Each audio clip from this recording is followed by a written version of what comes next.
Na mtazamaji wa Gift Online TV, na matumaini ujambo, hali iko poa na maendeleo yako vizuri.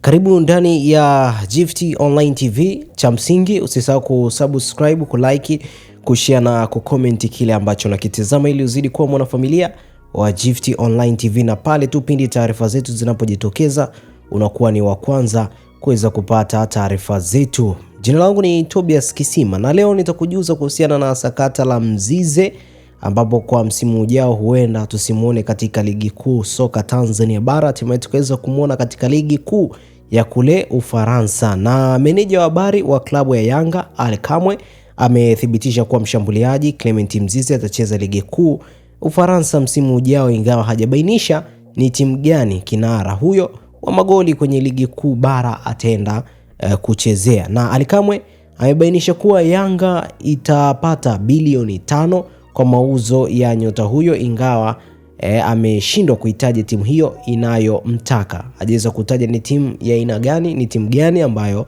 imeweza kumchukua kuhakikisha kwamba wanakuepo naye katika kikosi chao, lakini ameweza kusema kwamba shilingi bilioni 5 zitaweza kupatikana kwa kikosi cha Wanajangwani Young Africans kuhusiana na mchezaji huyo. Ni nukuu kile ambacho aliweza kuzungumza, na nukuu: siwezi kuitaja timu, lakini kuna mazungumzo na timu ya Ufaransa. Yanga tunapata bilioni 5 msimu ujao. Mzize atakuwa ligi kuu Faransa, kama kuna timu ina bilioni 5 ilete.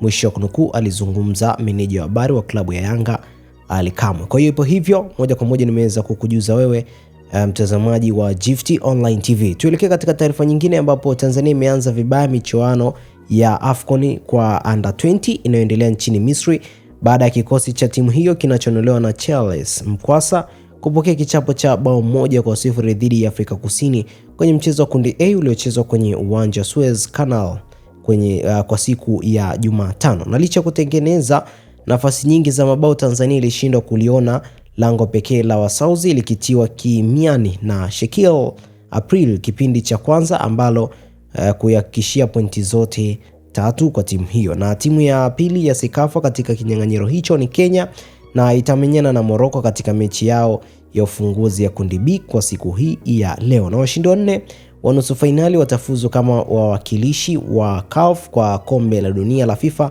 la under 20 2025 litakalofanyika kule Chile. Kwa hivyo moja kwa moja tuweze kusogea kimataifa, ambapo kimataifa bana ni Barcelona wameshindwa kutamba nyumbani dhidi ya Inter Milan kwenye mchezo wa mkondo wa kwanza wa nusu finali ya ligi ya mabingwa Ulaya katika dimba la Olympic Louis Company, na mchezo wa marudiano utakaopigwa Mei 6, 2026 katika dimba la San Siro utaamua timu itakayokata tiketi ya finali ya USL msimu 2024-2025. Kwa siku ya leo nimetia nukta, lakini usiache kuendelea kufuatilia vipindi vyetu mbalimbali ambavyo vinapatikana kwenye Gift Online TV.